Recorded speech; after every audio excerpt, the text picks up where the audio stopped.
Hello everyone, मैं हूँ राधा चौहान और मेरे चैनल क्रिएटिव चौहान में आपका बहुत बहुत स्वागत है। आई होप आप सब अच्छे होंगे और सेहतमंद होंगे और आप लगातार मेरी वीडियो के साथ भी बने हुए होंगे।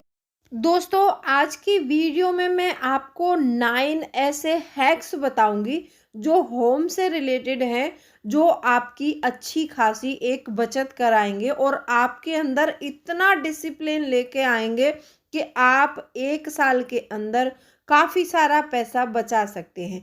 और इसमें एक पॉइंट ये भी बताऊंगी कि एक भाई हैं, उन्होंने कहा था कि एक एक साल में वो 1 से लेकर 1.5 लाख रुपए तक की बचत करनी है, तो उसके लिए कोई पॉइंट बताइए। तो लास्ट में वो पॉइंट बताऊंगी मैं, 10वां पॉइंट होगा वीडियो का, जिसमें आप 1 साल के अंदर 1 से 1.5 लाख रुपए तक की बचत कर पाएंगे, बहुत ही कम अमाउंट जमा करके। तो आज की वीडियो बहुत ही ज़्यादा इंटरेस्टिंग है, तो वीडियो के एंड तक ज़रूर बने रहिएगा।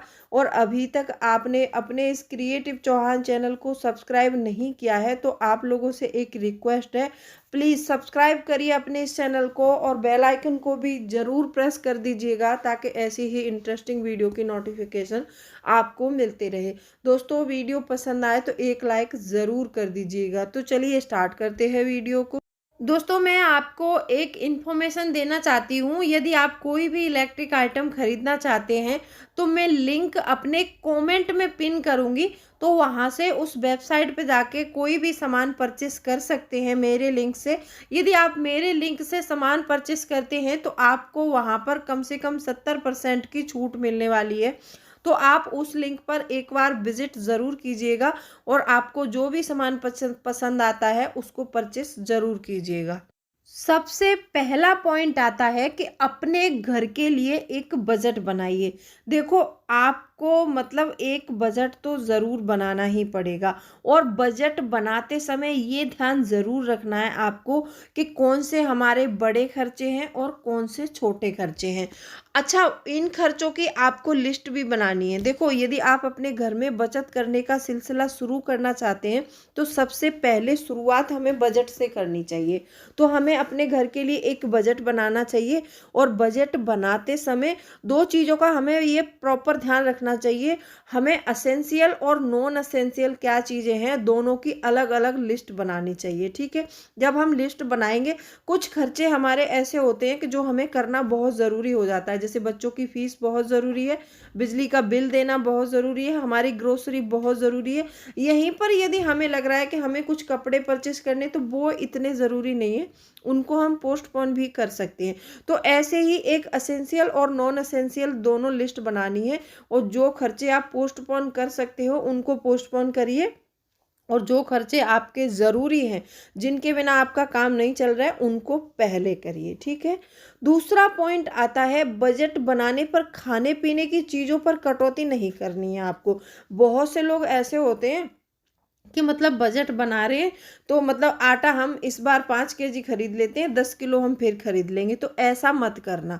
आप अपने घर का जो ग्रोसरी का सामान होता है उसको आप इकट्ठा ही परचेस करेंगे। ग्रोसरी क्यों कह रही हूँ मैं कि कभी कभी देखो ऐसा होता है कि हमारे घर में सारे डब्बे खाली हो जाते हैं और ऐसे में कोई गेस्ट आ जाए तो हमें बहुत ज़्यादा शर्मिंदा भी होना पड़ता है। तो इसीलिए ग्रोसरी के सामान में कटौती नहीं करनी है। हाँ, ऐसा कोई सामान है जैसे आपके फालतू के चॉकलेट्स हो गए, फालतू के बिस्किट्स हो गए और ऐसे सामान हैं तो उनमें आप कटौती कर सकते हैं। और जैसे बहुत से लोग ऐसे होते हैं कि मतलब शाम को आते समय वो जंक फूड लाएंगे ही लाएंगे, तो इनमें आप कटौती कर सकते हैं। और वैसे घर के खाने पीने के सामान में कटौती आपको नहीं करनी। तीसरा पॉइंट आता है, इसमें घर बजट से रिलेटेड है ये पॉइंट भी। आपको क्या करना है कि अपने घर का बजट बनाते समय आप अपने बड़े बूढ़े जो भी आपके एजिड माता पिता हैं और छोटे बच्चे हैं आपके घर में, तो इनके खर्चों को ज़रूर शामिल करिए उस बजट में।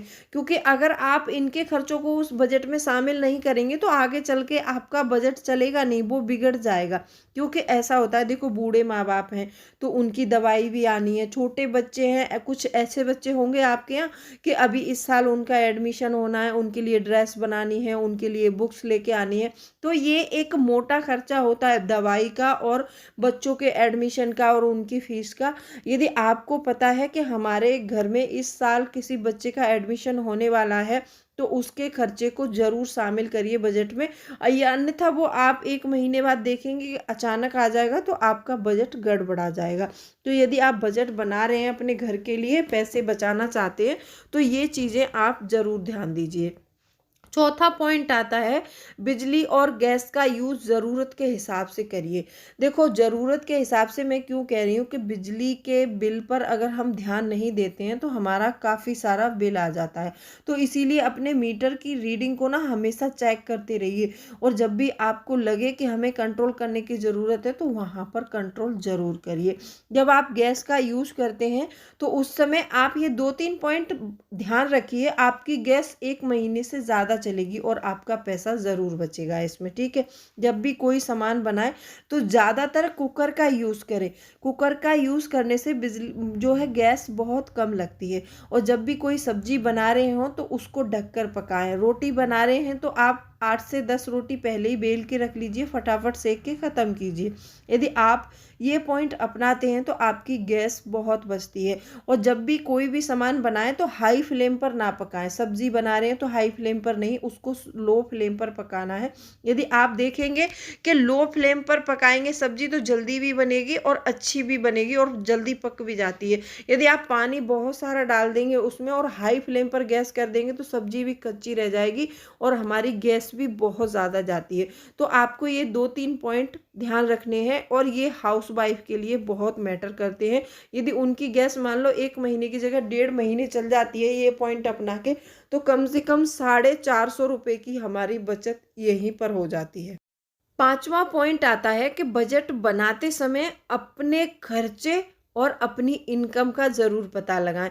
यदि आप अपने खर्चे और इनकम को बैलेंस कर पाते हैं तो आपका बजट बहुत अच्छे से चलेगा और एकदम स्मूथली चलेगा, कभी भी कोई दिक्कत आपको नहीं आनी।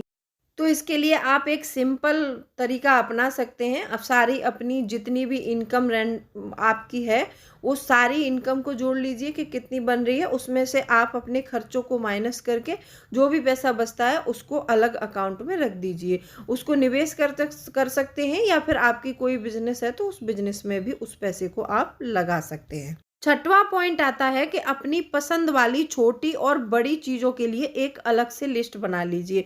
देखो, बहुत सारी चीज़ें ऐसी होती हैं जिनकी हमें इच्छा होती है, हम सोचते हैं कि ये हम परचेस कर लें, हम अपने लिए घड़ी ले लें या फिर हम अपने लिए नया मोबाइल ले लें। तो ऐसी छोटी बड़ी बहुत सारी चीज़ें हैं तो उनकी एक लिस्ट बना लीजिए। और आपको लगता है कि मुझे ये चीज़ बहुत ही ज़्यादा ज़रूरी है, इसकी बहुत नीड है, तो ही आप परचेस कीजिए। और आपको लग रहा है कि इसके बिना मेरा काम चल सकता है तो उसको आप परचेस नहीं करना। जब तक पोस्टपोन कर सकते हैं तब तक करते रहिए, क्योंकि ऐसा होता है कुछ खर्चे ऐसे होते हैं कि हम खर्च करने के बाद में बहुत पछताते हैं। तो इसीलिए आप कभी भी कोई भी चीज़ है छोटी बड़ी जिसकी आपको इच्छा है तो उसके लिए एक लिस्ट अलग से बना के रख लो, और आपको लगे कि लेनी है तो ले लो, नहीं तो आप उसको पोस्टपोन कर दो। यहाँ पर पैसे ज़रूर बचेंगे।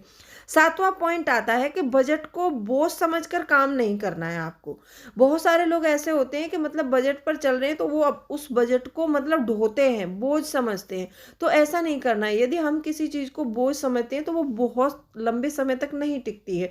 यदि हम उसको एक एक्साइटमेंट में और एक फन वे में करें और हम सोचें कि नहीं हमें आगे जाके अपना हाउस लेना है या फिर हमें गाड़ी खरीदनी है, तो हमें उसके लिए एक टारगेट तो रखना होगा ना, बचत तो करनी होगी। तो इसीलिए हम हर बड़े छोटे खर्चे में बचत को ज़रूर देखना है कि कहाँ से हम कितना बचा सकते हैं। एक मिडिल क्लास फैमिली के लिए अपना खुद का घर होना वो सपना होता है उनका। अगर आपको अपने सपने को साकार करना है तो ये सारी चीज़ें आपको अपनानी होंगी। आठवां पॉइंट आता है कि छोटी बड़ी मतलब दूरी के लिए, जैसे कहीं कम दूरी पर जा रहे हैं तो वहाँ आप पैदल भी जा सकते हैं। ज़्यादा पेट्रोल डीजल ये सारी चीज़ें खर्च करने की ज़रूरत नहीं है। आप 1-2 किलोमीटर आपका ऑफिस है तो वहाँ पर आप पैदल भी अप डाउन कर सकते हैं। ये तरीका ज़रूर अपनाइएगा।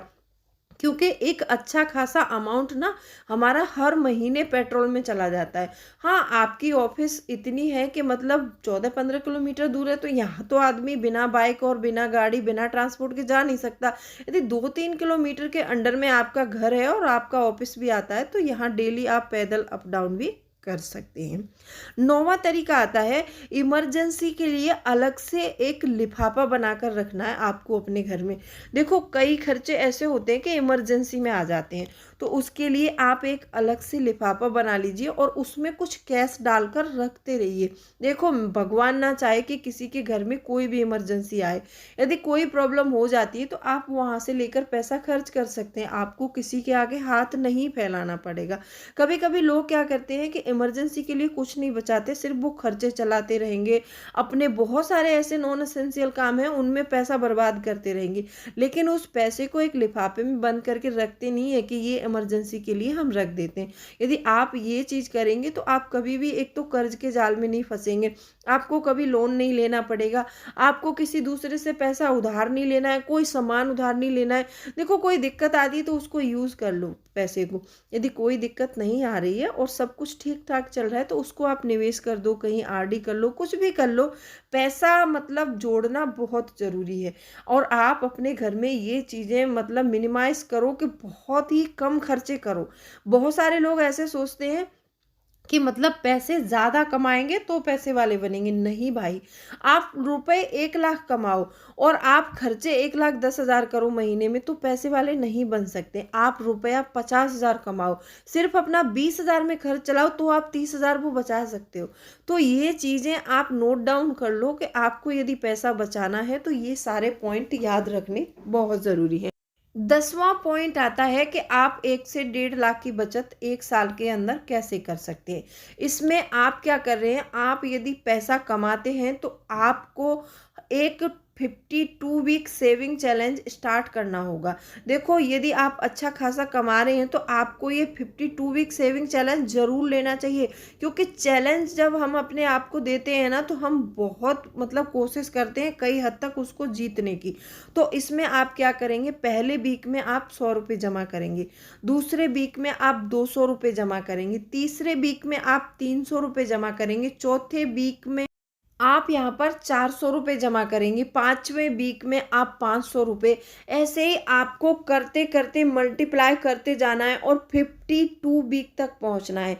यदि आप इसको कंप्लीट कर लेते हैं तो आप यहाँ पर 52 वीक के अंदर 1,37,000 रुपये की बचत कर पाएंगे। ये सभी जेंट्स के लिए, सभी लेडीज़ के लिए ये एक बहुत अच्छा फॉर्मूला है और आप इससे डिसिप्लिन में आ जाते हैं। आपको ये याद भी रहता है कि मुझे अपने सेविंग चैलेंज में पैसा जमा करना है। देखो, कई हद तक बहुत सारे ऐसे मतलब आधे वीक तक तो आप आसानी से जमा कर सकते हो। जब 52 वीक आएगा तो थोड़ी सी मुश्किल आ सकती है, तो उसमें भी आप हिम्मत नहीं हारेंगे और आप इसे कंप्लीट ज़रूर करेंगे। आई होप आपको वीडियो पसंद आई है। वीडियो पसंद आई है तो वीडियो को लाइक शेयर ज़रूर कीजिएगा और अपने फैमिली फ्रेंड्स के साथ इसको शेयर ज़रूर कीजिएगा। तो चलिए, मिलती हूँ अगले वीडियो में, तब तक के लिए bye bye. Thanks for watching. कोई भी क्वेरी है तो कमेंट सेक्शन में ज़रूर लिख दीजिएगा।